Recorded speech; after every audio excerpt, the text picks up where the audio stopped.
Michael Wittmann, Panzer Ace. Tank treads tore through the European landscape as World War II raged, and in the chaos, Michael Wittmann emerged as a master of his craft. His name became a byword for deadly efficiency in the heat of armoured combat. Inside the claustrophobic confines of a Tiger tank, Wittmann orchestrated ballets of destruction across the battlefields of Europe, securing his legacy as one of the most skilled tank commanders of his time.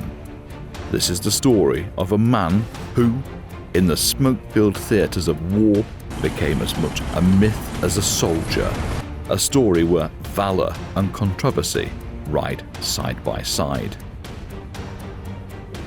Born into the pastoral serenity of Oberpfalz, Bavaria, Michael Wittmann grew up far from the future battlegrounds that would define his legend. The rolling hills and quiet life of a farming community were his first reality, a stark contrast to the mechanized chaos he would later command. Wittmann, a son of the soil, was initially a laborer. The simplicity of rural life coursed through his early years. Yet, as the political tides of the 1930s swelled, so too did the call to arms that echoed across Germany, a call that would eventually lead Wittmann to enlist in the military. It was within the ranks of the German army that Wittmann found his calling. His career began modestly with the infantry, but the advent of the Blitzkrieg and the ascendancy of armoured warfare soon beckoned him toward the Panzerwaffe, the armoured division that would become synonymous with his name.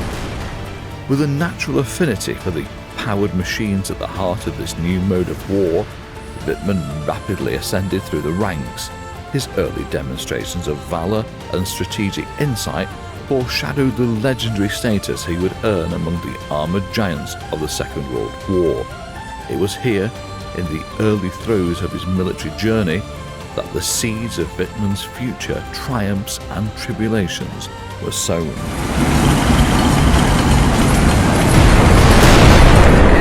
As the gears of war churned, Michael Wittmann's prowess in the armoured corps began to shine.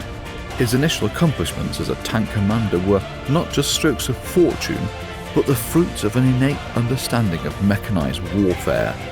The environment inside a tank, often claustrophobic and fraught with peril, became his dominion. He displayed a rare blend of courage and cunning, qualities that quickly distinguished him from his peers. Wittmann's ascent from obscurity to fame accelerated with each engagement. His tactical intuition allowed him to exploit weaknesses in enemy formations, turning the tide in skirmishes that could have easily been lost. As his tank's gun barrel cut swathes through the opposition, his reputation grew, carried on the whispers of both comrades and adversaries. The name Wittmann began to resonate with the ominous weight of impending battle for those who might find themselves in his crosshairs. The Battle of Villers-Bocage was significant to Wittmann's growing legend. Here, amidst the Norman hedgerows in June 1944, he orchestrated an assault that would become a centerpiece of his mythos. In a striking demonstration of tactical prowess, Wittmann and his crew, cut off from their main unit, boldly engaged a convoy of the British 7th Armoured Division. With a combination of surprise, aggression, and unmatched marksmanship, Wittmann's lone Tiger tank wrought havoc on the British forces, disrupting their plans and cementing his image as a formidable tank ace.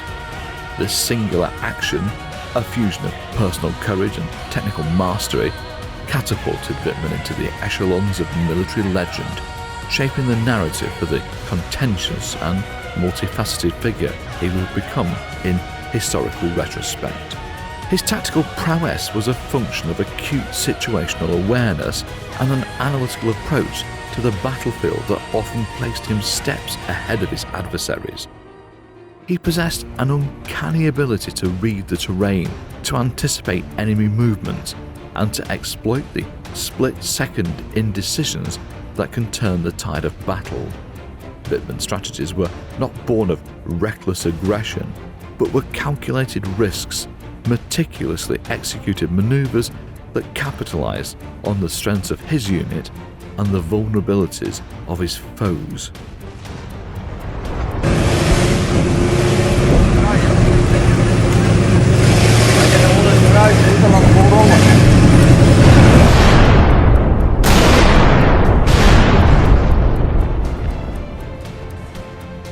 Wittmann's command of the Tiger I tank, a fearsome behemoth of German engineering, was central to his tactical repertoire. The Tiger I, with its formidable combination of armour and firepower, offered Wittmann a mobile fortress from which to enact his battlefield doctrine. Its 88mm gun, known for its remarkable accuracy and penetrating power, could outgun nearly any Allied counterpart it faced. Moreover, the Tiger's armour, up to 100mm thick, provided substantial protection against most anti-tank weapons at the time. Wittmann exploited these technical advantages with precision, positioning his tank in ways that maximised its strength while mitigating its weaknesses, such as its slower speed and higher fuel consumption. His mastery of combined arms tactics was also noteworthy. Wittmann knew the importance of infantry and artillery support and how to integrate these elements with his tank manoeuvres. He often used the terrain to his advantage, employing defilade and enfilade tactics to shield his tank while maintaining a clear line of fire. In engagements, Wittmann demonstrated a knack for timing, often waiting patiently for the perfect moment to strike with devastating effect.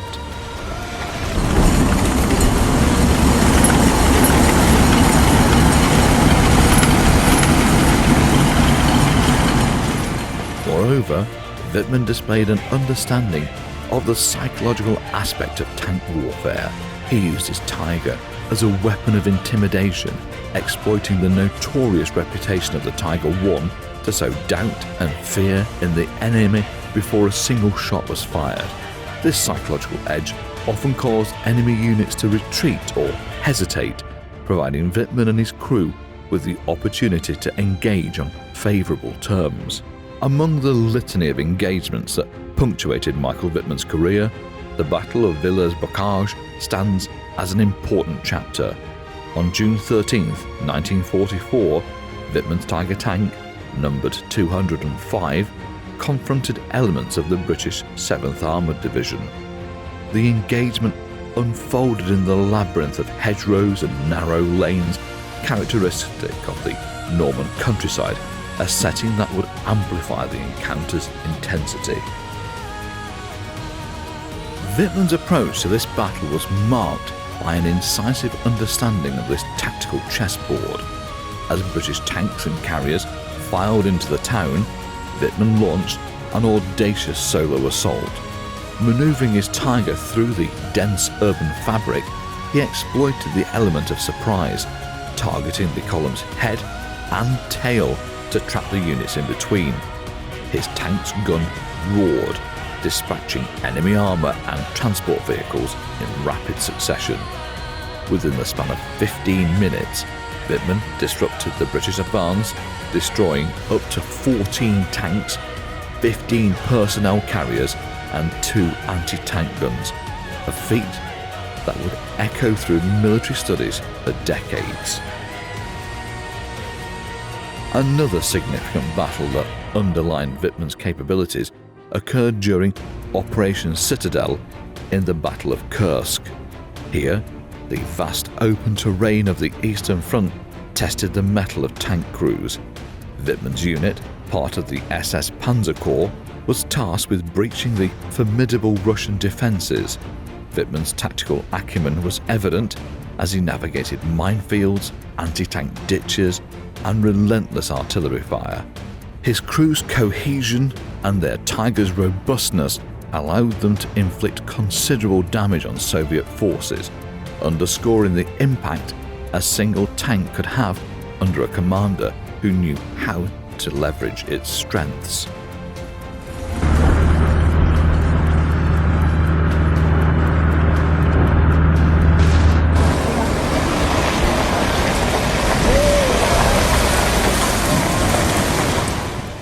While personal anecdotes from Wittmann are scarce, his contemporaries often spoke of his stoic demeanour and the meticulous care with which he engaged his targets.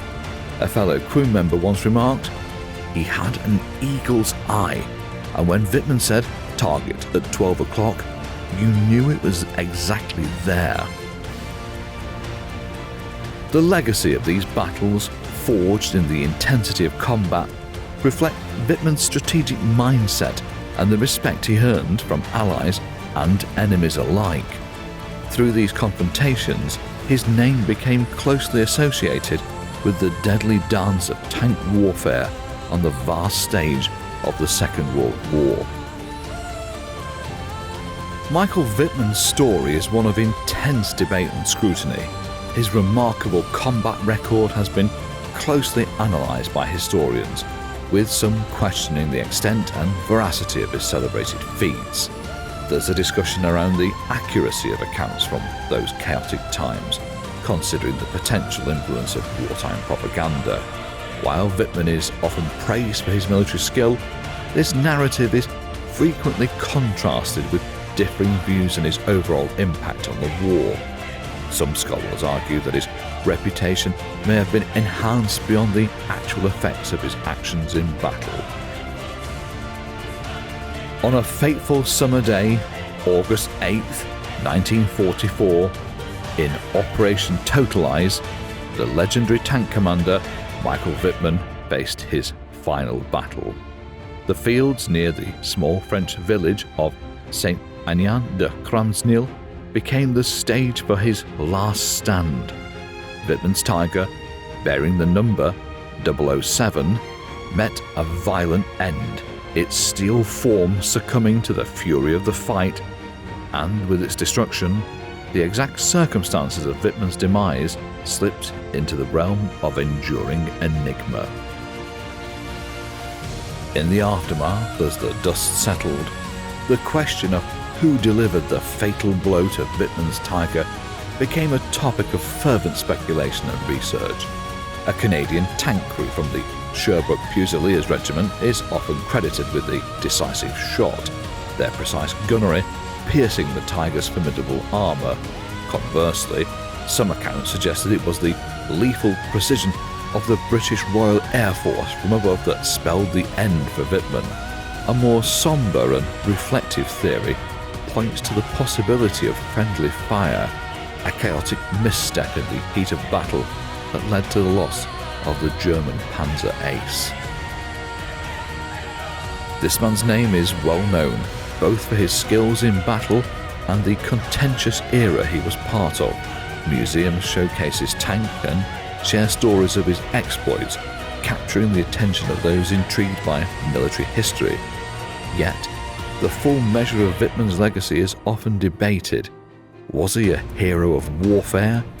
Or is there a risk of celebrating a figure from a troubling chapter of history?